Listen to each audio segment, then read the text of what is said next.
পুনৰ তোমালোকক স্বাগতম জনাইছোঁ। এইটো ভিডিঅ' আমাৰ MCQৰ পাৰ্ট 2। ইয়াৰ আগতে আমি পাৰ্ট 1টো অলৰেডি আপলোড কৰিছোঁ। যদি তোমালোকে এতিয়ালৈ দেখা নাই তেতিয়াহ'লে প্লেলিষ্টত গৈ পেলাই এইটো চাব পাৰে। আহক তেতিয়াহ'লে আমি ভিডিঅ'টো আৰম্ভ কৰোঁ। Question number 36। দুটা নিৰ্দিষ্ট মৌলিক সংখ্যাৰ HCF কিমান? মৌলিক সংখ্যাৰ কথা কৈছে। নিৰ্দিষ্ট দুটা মৌলিক সংখ্যা। আমি জানো মৌলিক সংখ্যাবিলাকৰ একৰ বাহিৰে কোনো কমন নাথাকে, কমন ফেক্টৰ নাথাকে। ইয়াৰ কাৰণে HCF কি হ'ব? আমাৰ এই option is the correct answer, 1 হ'ব। 37। যদি P আৰু Q দুটা মৌলিক সংখ্যা হয় তেন্তে ইহঁতৰ HCF সদায় হ'ব। P আৰু Q দুটা মৌলিক সংখ্যা দিছে আমাক, তেতিয়াহ'লে সিহঁতৰ HCF কিমান হ'ব? অলপ আগতে ক'লোঁ মই, মৌলিক সংখ্যাবিলাকৰ একৰ বাহিৰে কোনো কমন নাথাকে। এই কমন নথকাৰ কাৰণে যিটো কমন পাইছোঁ সেইটোৱে আমাৰ HCF বা আনচাৰ হ'ব। সেইকাৰণে C option is the correct answer. Question number 38। 17 আৰু 23ৰ গসাউ মানে HCF হ'ল। এতিয়া দুটা নম্বৰটো চাব লাগিব, আচলতে আমাৰ দিয়া নম্বৰটো কি। তা আমি জানো 17 আৰু 23টো হ'ল প্ৰাইম নাম্বাৰছ, মানে মৌলিক সংখ্যা। তো মৌলিক সংখ্যাবিলাকৰ অনলি কমন 1 থাকে, ইয়াৰ কাৰণে HCF হ'ব আমাৰ 1। 39। যদি দুটা সংখ্যাৰ HCF 1 হয় তেন্তে সংখ্যাবোৰ হ'ল, আমি পাই আহিছোঁ যে HCF 1 হ'ব লাগিলে দুটা সংখ্যাটো প্ৰাইম হ'ব লাগিব, প্ৰাইম নাম্বাৰ হ'ব লাগিব, নাইবা কো প্ৰাইম হ'ব লাগিব। অ'কে, মৌলিক সংখ্যা নাইবা সহমৌলিক হ'বই লাগিব। তো অপশ্যনত আমি পাইছোঁ বি নম্বৰটো কি পাইছোঁ? সহমৌলিক সংখ্যা হ'ব। কো প্ৰাইমছবিলাক এনেকুৱা সংখ্যা যাৰ কমন অনলি 1হে হয়। অ'কে। Question number 40। তিনিটা মৌলিক সংখ্যাৰ HCF হ'ল, আমাক তিনিটা মৌলিক সংখ্যা দিছে। এতিয়া মৌলিক সংখ্যাৰ নাম্বাৰটো যিমানেই নহওক কিয় 3টা 4টা 5টা 6টা হ'ব পাৰে, কিন্তু মৌলিক সংখ্যাবোৰৰ অনলি 1 কমন থাকে, 1ৰ বাহিৰে কোনো কমন নাথাকে। ইয়াৰ কাৰণে HCF কিমান হ'ব? 1 হ'ব। Question number 41। যদি দুটা সংখ্যাৰ HCF 1 হয় তেন্তে সিহঁতৰ লসাগু কিমান হ'ব? তো HCF 1 থাকিব লাগিলে দুটা সংখ্যাটো কি হ'ব লাগিব? প্ৰাইম নাম্বাৰ হ'ব লাগিব, নাইবা কো প্ৰাইমছ হ'ব লাগিব। মৌলিক সংখ্যা হ'লে হে আমাৰ HCF 1 হয়। তো মনত ৰাখিবা, যেতিয়া মৌলিক সংখ্যা বা কো প্ৰাইম হয় তেতিয়াহ'লে সংখ্যাবোৰৰ পূৰণফল আমাৰ LCM হ'ব। ইয়াৰ কাৰণে option A is the correct answer.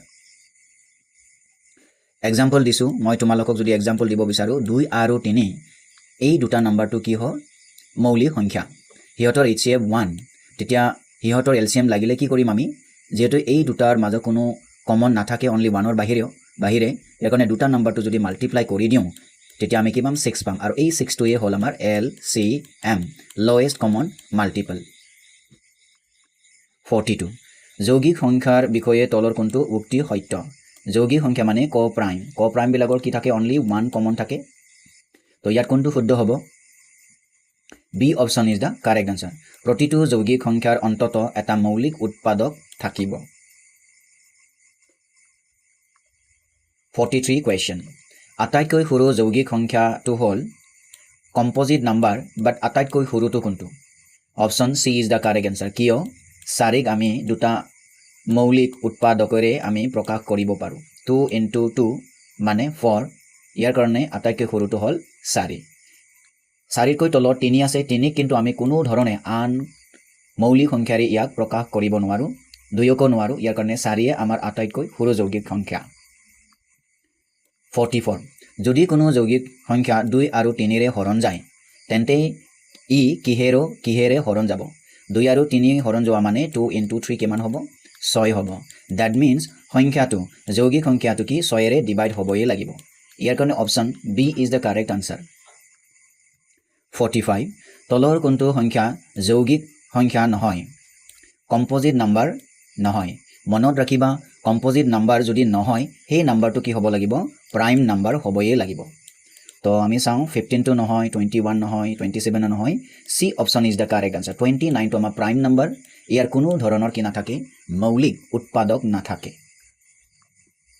46।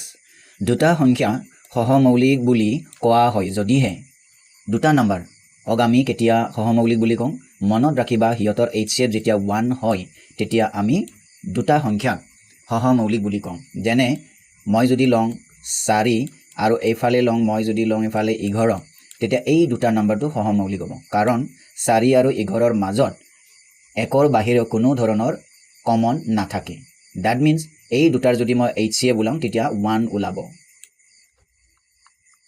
47 তলৰ কোনটো জোৰ সহমৌলিক সংখ্যাক লাগে আমাক আমি যদি চাওঁ option C is the correct answer কিয়নো 8 আৰু 15ৰ মাজৰ একৰ বাহিৰে কোনো ধৰণৰ মৌলিক উৎপাদক নাথাকে কমন উৎপাদক নাথাকে বাকিবিলাক আছে ইয়াত 3 কমন পাবা ইয়াত 5 কমন পাবা ইয়াত লাইক 7 কমন পাবা কিন্তু ইয়াত অনলি 1 হে কমন পাবা 48 যদি দুটা সংখ্যা সহমৌলিক হয় তেন্তে সিহঁতৰ LCM কিমান হ'ব অলপ আগতে ক'লো সহমৌলিক হ'লে HCF 1 হয় কিন্তু সহমৌলিক হ'লে সিহঁতৰ LCM সদায় গুণফলৰ সমান হয় মানে পূৰণফলৰ সমান হয় দুটা নম্বৰ মাল্টিপ্লাই কৰি দিলে আমি LCM পাম 49 সহমৌলিক সংখ্যাৰ বিষয়ে তলৰ কোনটো উক্তি সত্য এটা সহমৌলিকৰ বিষয়ে কি কওঁ আমি A option is the correct answer মৌলিক সংখ্যাৰ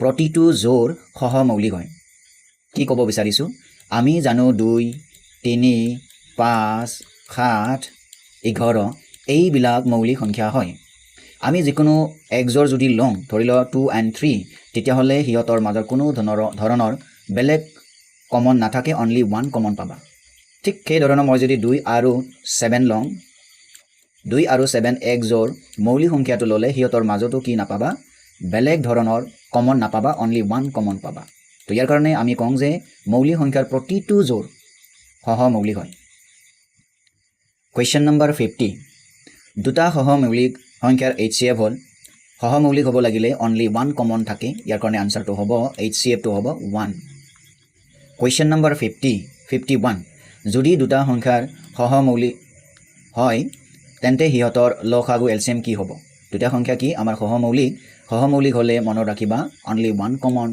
মানে বেলেগ কমন নাথাকিলে কি কৰোঁ আমি LCM ওলাব লাগিলে দুটা সংখ্যাৰ পূৰণফল আমি ওলাই পেলাই LCM ওলাম ওকে 52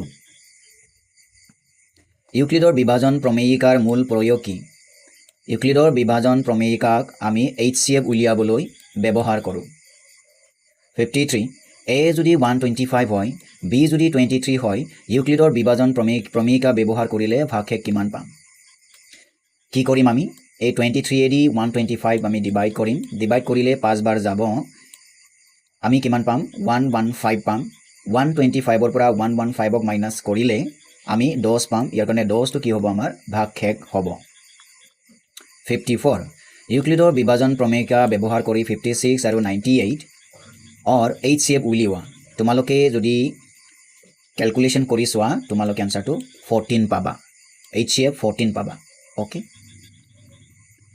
55 কোৱেশ্চন যদি এটা সংখ্যা nক 3 ৰে হৰণ কৰা হয় তেন্তে ই 2 ভাগশেষ এৰে একে ধৰণে 3n + 3ক 3 ৰে হৰণ কৰিলে ভাগশেষ কিমান হ'ব তোমালোকে এটা কথা মনত ৰাখিবা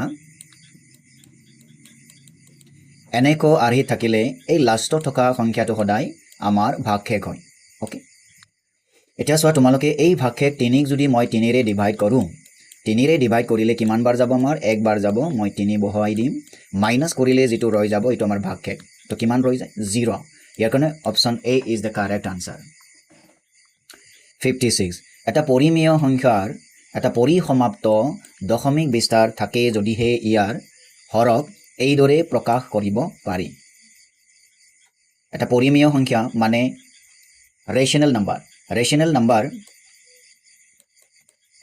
আমাৰ যিকোনো এটা এনেকুৱা ফ্ৰেকশন হ'ব পাৰে তো এই ফ্ৰেকশনৰ তলত থকাটো আমি কি বুলি কওঁ হৰ বুলি কওঁ এই হৰক আমি যদি 2 আৰু 5ৰ ঘাটত যদি আমি প্ৰকাশ কৰিব পাৰো তেতিয়া মনত ৰাখিবা এটো পৰিসমাপ্ত দশমিক বিস্তাৰ থাকিব তো মনত ৰাখিবা 2 আৰু 5ৰ বাহিৰেও বেলেগ যদি থাকে এটো কি নাথাকিব পৰিসমাপ্ত নহব অপৰিসমাপ্ত হ'ব যেনে ইয়াত 3 আছে ইয়াত 3 আৰু 5 দুটা আছে 3 আৰু 7 আছে ইয়াৰ কাৰণে বাকি বিলাক নহব B option is the correct answer